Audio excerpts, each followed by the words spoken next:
This is Turga Falls and Turga Dam. This water is coming from Turga Falls. फव्वारा जिसको बोलते हैं, झरना, नेचुरल झरना। और यहाँ आप देखेंगे कि पानी इकट्ठा हो रहा है और यहाँ डैम बनाया हुआ है पानी को इकट्ठा किया है। This water is being utilized for irrigation also.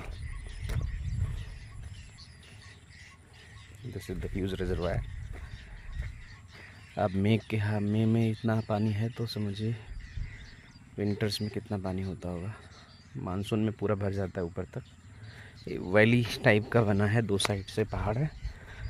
Ayodhya hills mountain range के पास में बाघमुंडी इन पुरुलिया डिस्ट्रिक्ट, वेस्ट बंगाल।